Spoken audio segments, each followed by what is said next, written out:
Ok, hello mấy bạn đang của mình là nhângmingtv đây.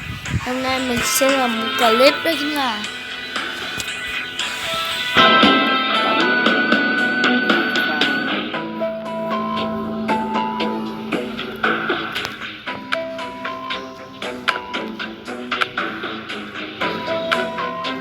mình sẽ bắn, đó chính là chiến sa mạc. Giờ mình sẽ vô thôi. Ở đây mình sẽ vô.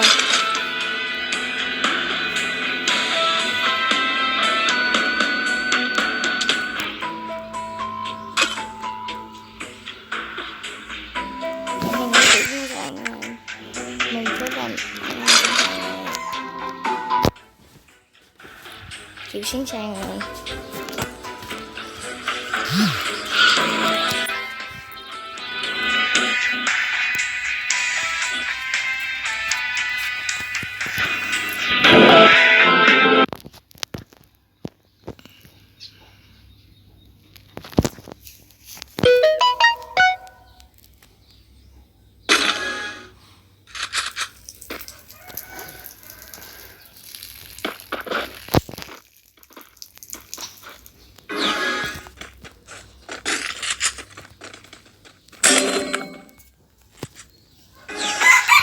Cái gì vậy mấy bạn? Mới vô tem bạn chấp tem mình luôn kìa. Tem bạn chấp tem mình. Wow. Này chấp nữa nè mấy bạn. Đó chấp nè. Ê. Chấp nè mấy bạn. Đó chấp kìa.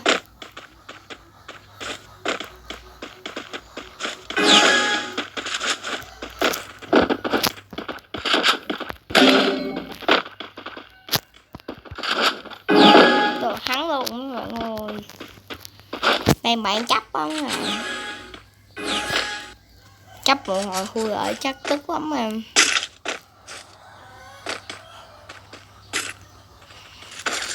Đó chấp nữa nè. Đó chấp nữa đó.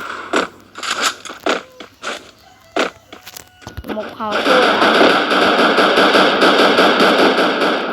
Miễn mình thắng trận này mình sẽ chơi trận nữa nè. Trận này mà mình thua là mình không nha mấy bạn, mình không chơi trận nữa đâu. Nè, hết chóc rồi. Rồi. Vẫn còn chóc mấy bạn ơi. Vẫn còn chóc. Quên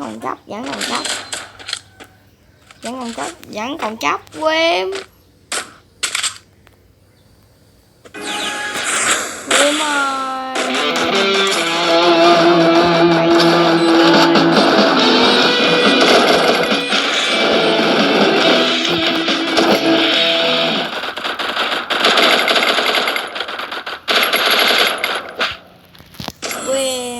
Bây giờ mình sẽ chơi một trận nữa.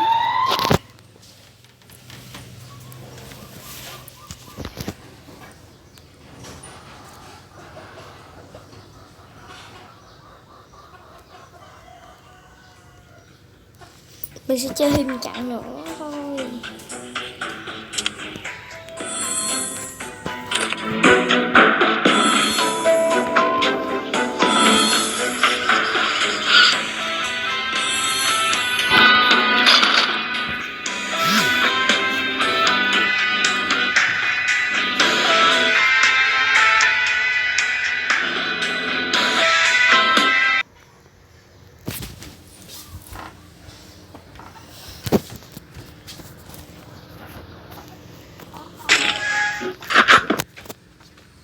Cái súng này.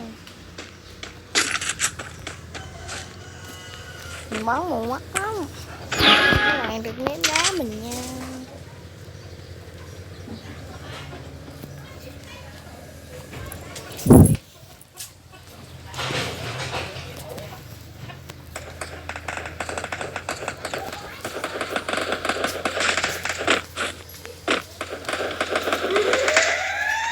Đi thôi.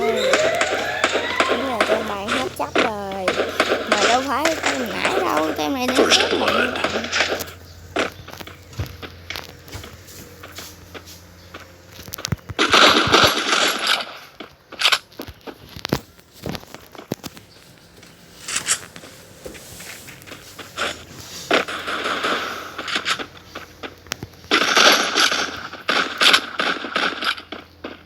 trên hết trơn.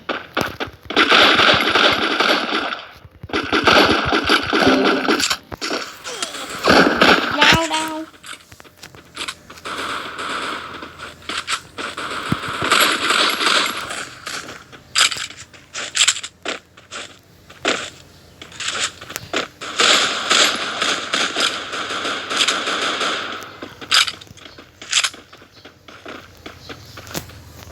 Mình sẽ chạy ra đây.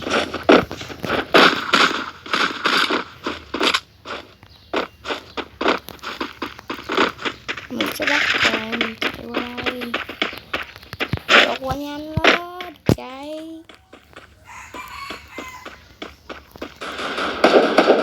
Rồi xong.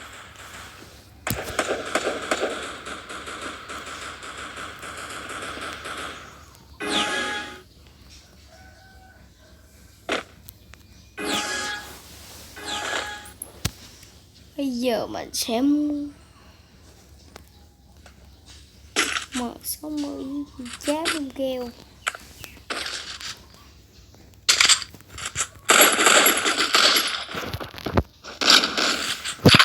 Mười trừ của khủng long cái chặn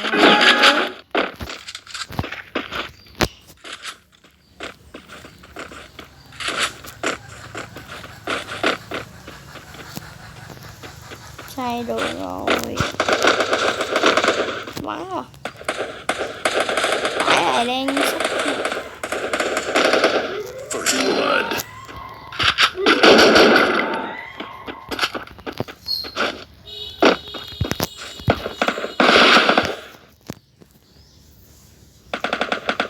double kill.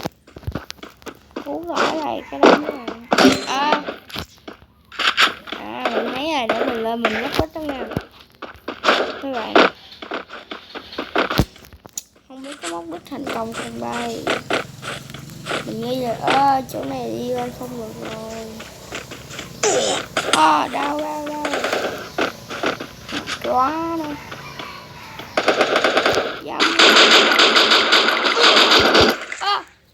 Chạy ra đây nhanh lên thôi.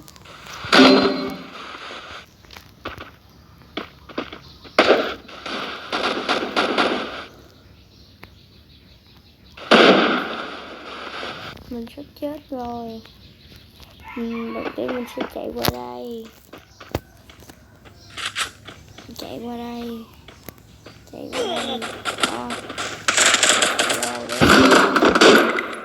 Chắc khô.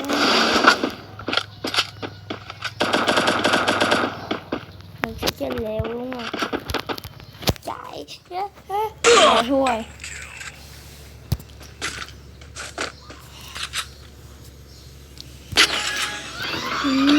Sâu tạng tiền ít như vậy. Mình sẽ mua cái này với cái nón để hoa bể đầu.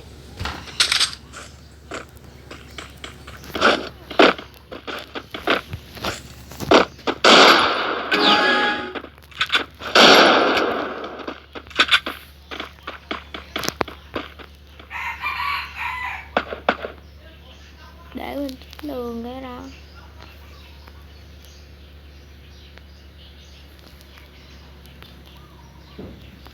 Đầu tiên mình chạy qua đây, học qua đây mình sẽ canh me nó bên kia, mình sẽ chạy qua đây, chạy xuống nước rồi, mình chạy bên đây, chạy qua đây, rồi ok, tính được chiến thuật rồi đó. Mình mà không có bên kia mình gửi đầu rồi.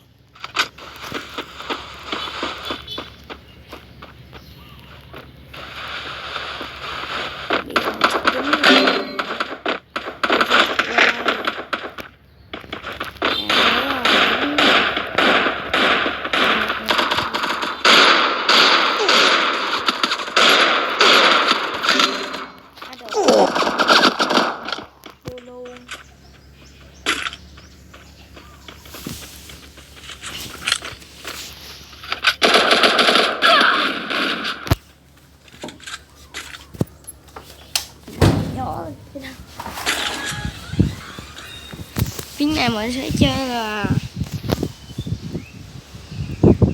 MB đi.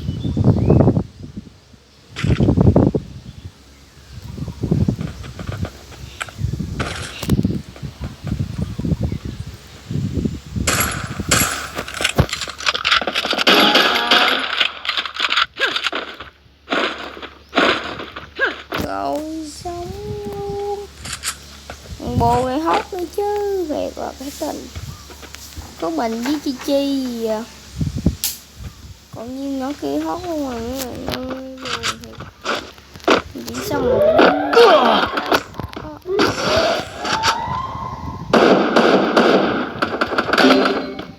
toàn nghĩ trận này chắc khô á rồi đây mấy cái kia.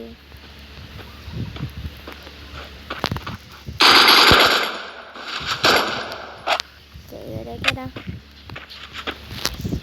lắc qua đi, chạy ở đây nè, qua đây chạy bên đây, chạy bên đây rồi xuống, chạy vô xuống giữa này, chạy đây rồi xuống thôi.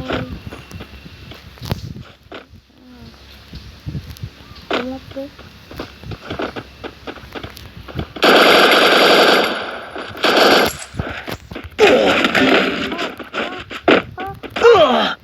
rồi xong luôn. Cái thằng này nó bắn gì đâu ghê dữ vậy. Đúng rồi đâu. Chừng nào liền được thôi. À mình có cái chiêu trò này ghê lắm.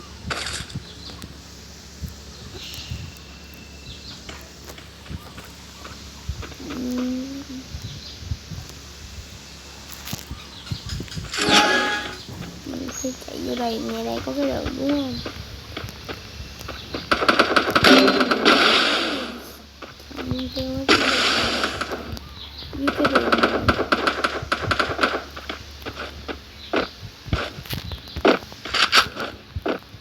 mình sẽ đứng đây mình kêu.